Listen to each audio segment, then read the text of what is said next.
Today we're chatting with a true expert in direct marketing. He's been trained alongside some of the biggest names in marketing, people like Bill Glazer and Dan Kennedy, and now he stands shoulder to shoulder with those guys. In the last few years, Graig Simpson has sent over 300 million pieces of direct mail, and he's been able to analyse what works and what doesn't work. And that's why I'm really excited about chatting to Graig today.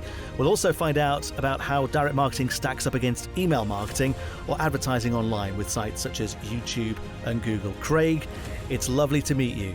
Thank you. I'm glad to be with you and chatting with you today. Well, let me start by asking a little bit more about you and your background and how you got started. Yeah, so I got started in direct mail marketing in a really unique way. The first thing I actually sold through the mail was fake rock climbing holds. I had built this climbing wall in my backyard, and I wanted to bolt on these holds, but I didn't have any money for them, and so I ended up making these fake rock climbing holds on my own, and everyone loved them. They said, you should start selling them. So I did my first mail campaign, which was a complete flop. Nobody responded. Right. But I kept trying and testing, and I eventually sold over 4,000 rocks, fake rocks, through the mail for the rock climbing industry. And that got my start into direct mail marketing. Wow. So, I mean, did you have a full-time job at the time? Well, I was just out of high school. I was only 19 years old. I think I was working at a gas station or something on the side. Right. And I was an entrepreneur. I got started real early into that, and it turned into a full business, and it led me into direct mail marketing for a big publishing industry and everything else. But that was my start, selling fake rocks through the mail. It's amazing. What a way to get started. And do you know if did you get great feedback about your fake rocks? Well, so my first mailing was complete bomb. I got 0 calls, 0 orders. But, I learned some things, and I tweaked and I changed, and eventually, obviously, it became a success because I sold thousands of them. But, there was a lot that I learned in every campaign, and I didn't know anything. I just knew back then that I had heard direct mail worked, and so I just had to start tweaking and testing things until I found something that worked well. Got you. And for anyone who's unfamiliar with the term direct marketing, could you just maybe explain what it is and how it works? Sure. So direct marketing is basically sending out an advertising message to somebody and then asking them to respond. And when they respond, that's kind of that engagement. There's a lot of marketing, say like a billboard, where it's just promoting something. And you look at the billboard, you remember the name on the billboard, but it's not asking you to take the next step. Direct marketing, we're asking the prospects to do something, to call, to go online, to make some kind of commitment by responding. And that's what we consider direct marketing.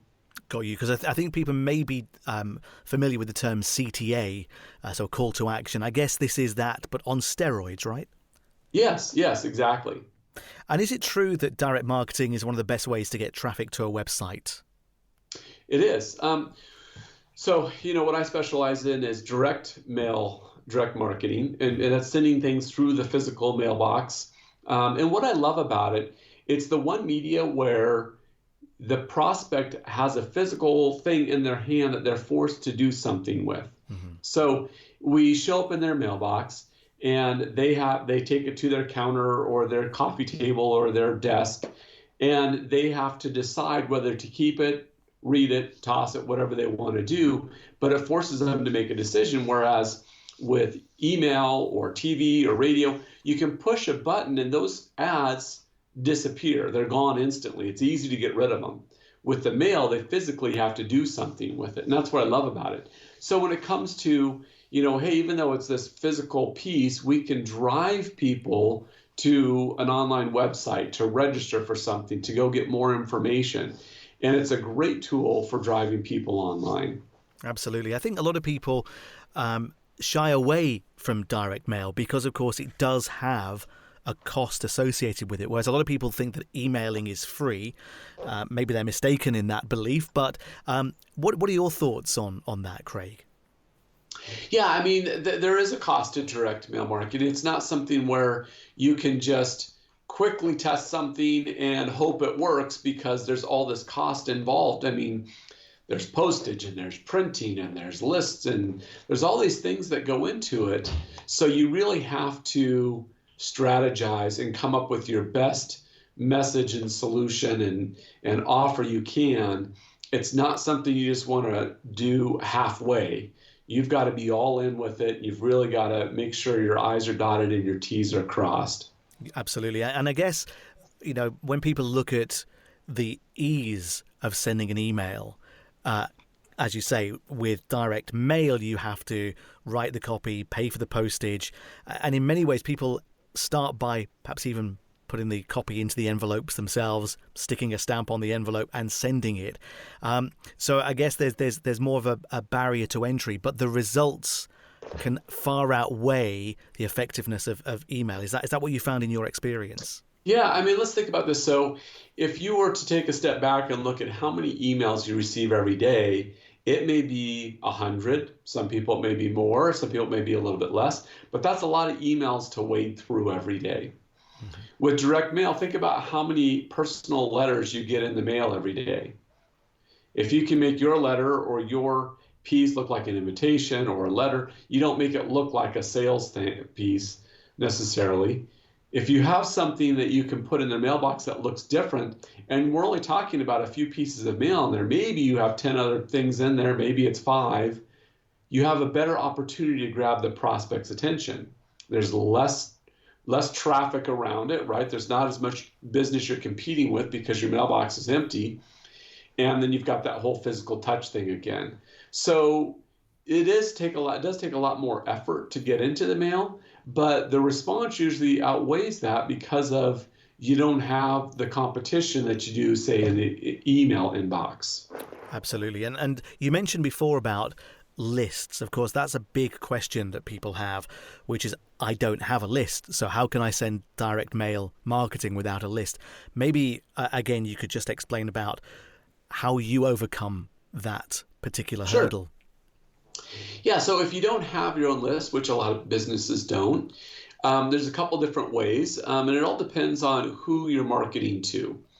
Let's say you have a joint cream that helps out with aches and pains in your joints. Well, and you want to sell your product to consumers who buy that kind of thing. Well, there are list brokers out there who will help you find those lists, and then you're able to rent them.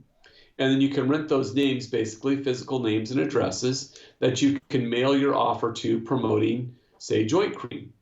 And in that case, we'd want to find people who have bought similar products or services, because if they've already bought something from someone else, there's a good chance that that's something they're interested in. It's a need or a desire. And so if you make an offer to them, there's a chance that they may buy from you as well because they've got this ache and pain they're trying to get rid of. So you can work with what's called a list broker. And basically a list broker is a lot like a real estate broker. They can show you any list available on the market, just like a real estate broker can show you any house on the market. And then if you choose to proceed with renting that list or buying that house, those brokers facilitate the deal. Well, that's the way it works, with lists, is it's a very simple process. One other way to find lists, if you don't want to go through a broker, is let's say you work in a very small field, a niche field. Let's say you're only marketing to podiatrists. Well, you can go on the internet and you can find, lists of podiatrists, or you can find associations you could call and see if you can rent their list.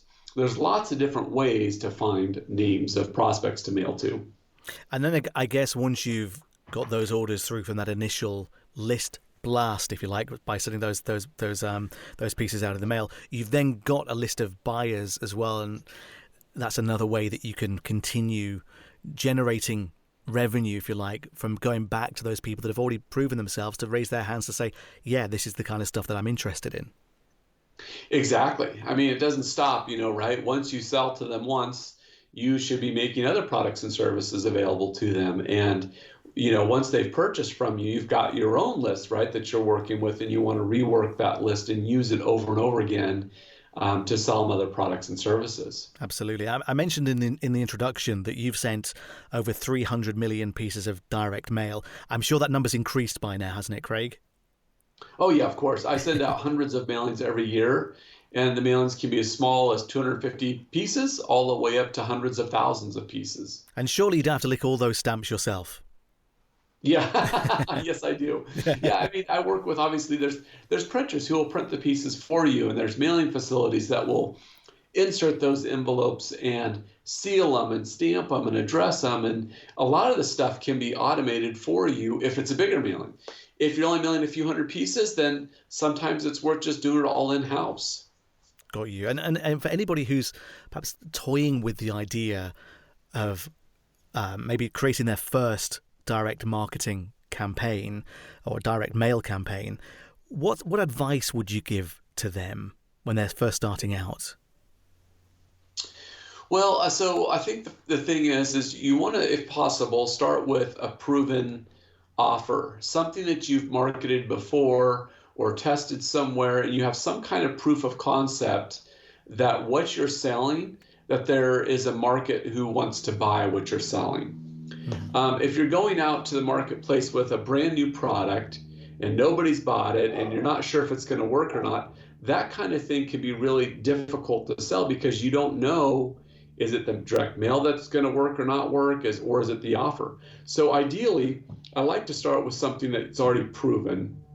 And then from there, you start finding out, okay, who are my most likely best customers? Who are the people who you're most likely to buy your product, and you find those lists, and then you write a sales message that would motivate those people to purchase that product or service. And one of the buzzwords at the moment in the industry is omni-channel marketing, and how does this fit together with omni-channel marketing?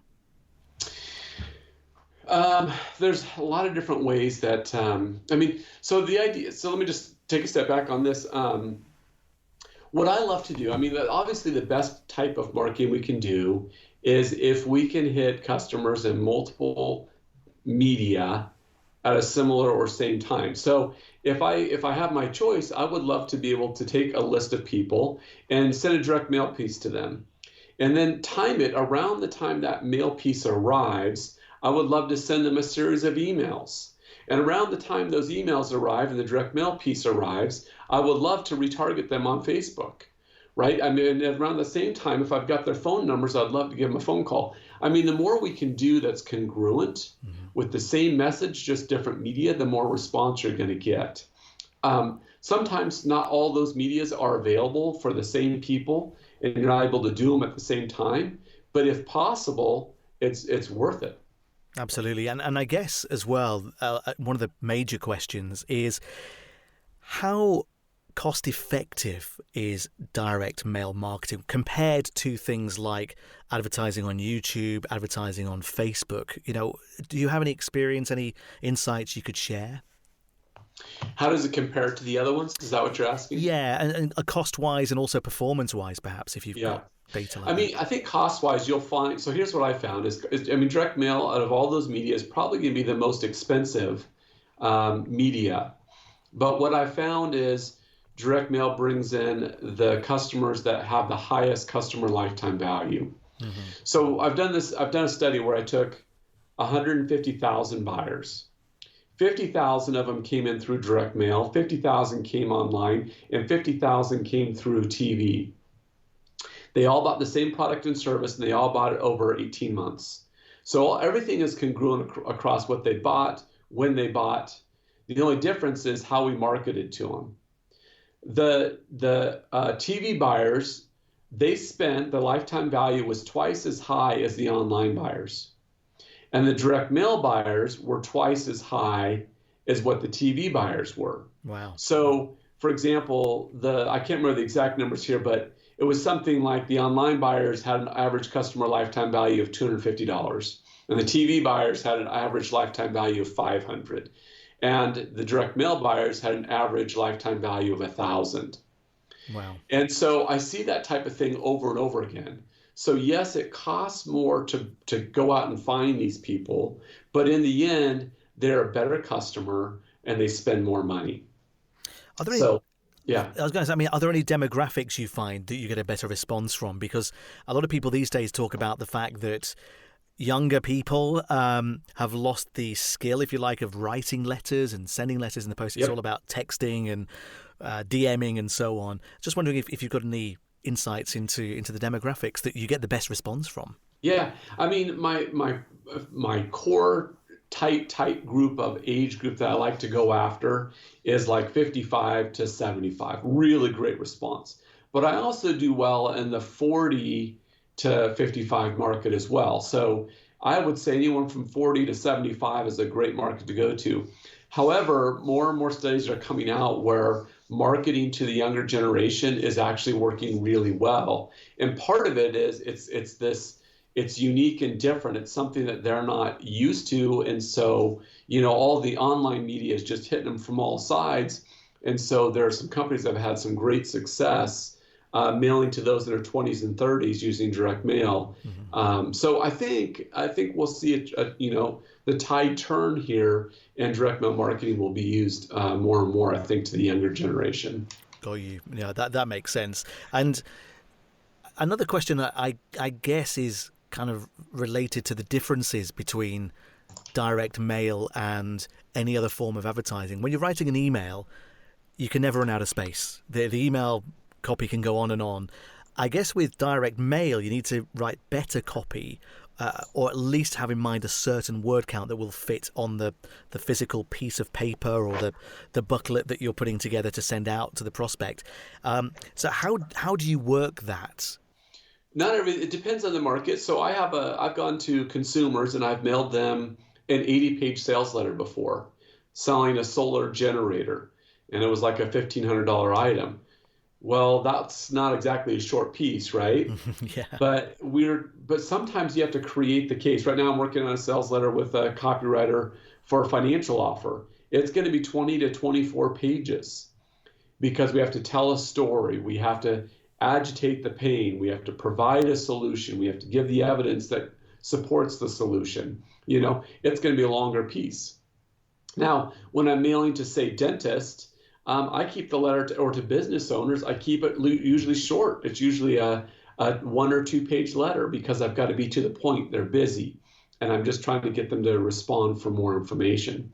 So in the business to business sector, I'll do 1 or 2 pages with the goal of just getting them to request free information. In the consumer market, I can usually directly sell a product. If the product is less than $100, I can write a longer sales letter and I can get them to purchase the product, call up on the phone or go online, pull out a credit card, spend money, and get them to buy. But those letters are a little bit longer. Mm-hmm. And do you have like a formula that you tend to work to? And not necessarily. Every niche and offer is a little bit different. So there's not like a exact formula we can use that's going to work for everything. Mm-hmm. It's got to be tweaked a little bit based on what it is you're selling, what your goal is. If a client comes to me and they have a $500 product for consumers and they say, this is what I want to sell, that path is going to be a little bit different than the guy who's got a $37 product that they want to sell. Yeah.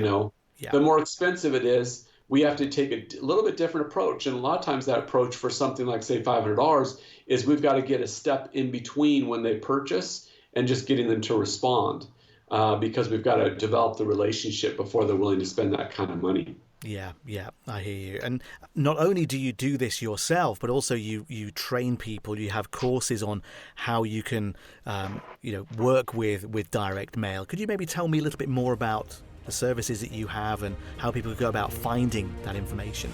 Yes, thank you for asking. So people go to my website and I've got all sorts of blog posts on there with, probably 100 different articles on direct mail marketing. And it's at my website, which is simpson-direct.com. So there's great education at simpson-direct.com. I also have a course on there, which is basically the A to Z on how to put together a direct mail campaign. And then there's also a contact form. If someone has questions or wants coaching or wants me to manage their campaigns for them, they can reach out to me and I can help with all those things. Graig, it's been an absolutely fascinating conversation. Thank you so much for your time and for taking us into your world, as it were. Really appreciate it. Thanks again. All right, thank you.